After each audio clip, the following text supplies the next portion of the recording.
We're seeing a bit of volatility creeping into the markets. We had the Wall Street's opening weaker this evening. It has since turned positive. And of course, there was a bad reaction to some unemployment figures out there. But overall, there is more volatility in the market. We don't seem to be reacting to the good news as much now. Well, I guess we've had a tremendous rally. So, I think there's good news and bad news. And I think from March through to July, a lot of the bad news was ignored.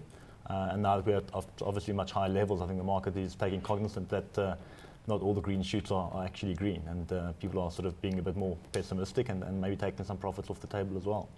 Of course, we saw those ADP employment figures out, which showed 50,000 people more than were expected lost their jobs last month.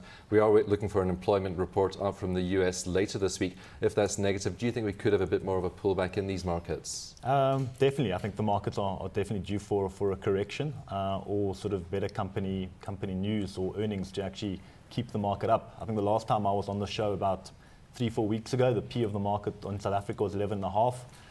Market's up a little, but actually earnings have rolled over. We're now on a P of 13.5. So, if this continues into the September quarter, we could be looking at a P of 15, if the earnings don't come through to actually to support that. When you say there could be a correction, how much of a correction are you talking about? It's always difficult to place a figure on, on an exact number.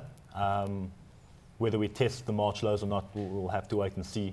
It will obviously depend on the data points, but we wouldn't be surprised with a pullback from where we're now, 25,000 on the ALSI.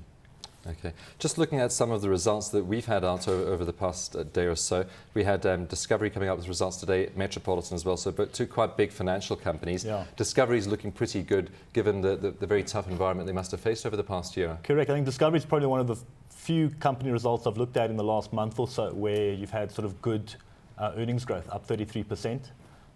Even if you strip out the fact that some of the operations like Pru Health, Pru Protect, Destiny and Discovery Invest, which are all the loss-making operations, the losses got smaller, which helped the bottom line. Even if you strip that out, up 20% is a very good number, we think.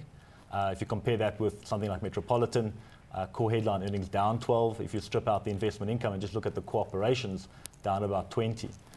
So Discovery are definitely standing out, probably a bit more recession-proof on the healthcare side. And I think they've done well to integrate a lot of their health products with a lot of their life products. So considering to lapse your life product, maybe people don't want to sort of let go of the Discovery branded products and are holding on to those, and they're doing quite well. Having said that, they did suffer a bit from lapses, not as badly as the likes of Liberty, but the embedded value was a bit shy, came in at about 36. I think most of the analysts were looking for probably about 2 rand higher, and most of that was lapse, not lapse losses, but making provision for the potential of high lapses given the tough conditions out there.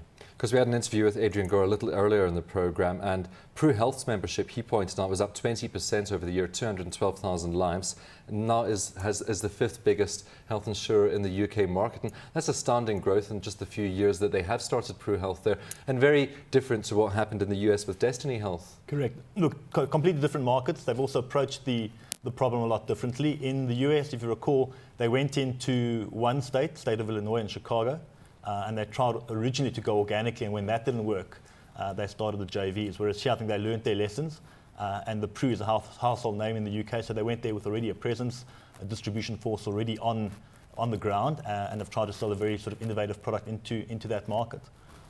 So they've done really well. Bear in mind that in the UK, we talk about 5% market share. Bear in mind, not everyone in the UK has health insurance because the NHS is around. A lot of people rely on the state. Unlike South Africa, where we still don't have a national health insurance, although that is obviously now, increasingly on the agenda. Okay, well, Metropolitan wasn't quite as strong as Discovery. Also, not too bad a set of results given what they've come through over the 6-month period. Yeah, on the relative basis, not a bad set of results. I guess unlucky to be reporting on the same day as Discovery. The new business profitability has always been a concern for Metropolitan. They still don't seem to have the margins that some of the other players have. On their actual lapse experience, a lot of their clients are lower income, sometimes employed by the state. So again, their lapse now is also holding up better than, let's say, a Liberty. And then we'll see where sort of Sanlam comes out tomorrow as well, probably somewhere between a disaster on the Liberty side and slightly better on the Metropolitan side in terms of lapse experience. You mentioned the potential life, national life insurance that might be brought out, health insurance. How's that going to affect companies like Discovery and like Metropolitan? I think as a first stage, I think South Africa, there's an inequality of what we spend on private healthcare and what we spend on public healthcare. And part of what we spend on private healthcare is the tax subsidy that we get to buy our medical insurance. And I think as the first phase, that might actually be phased out. So if you're paying 1,000 Rand to your medical insurance and your employer is covering the first 35% of it, that might actually go back to the state so that they can use that to actually upgrade public facilities. So in a sense, healthcare will get more expensive for the man in the street. So the medical providers will either have to lower the cost of their products and eat into their margins, or they'll suffer effectively lapses on the health side.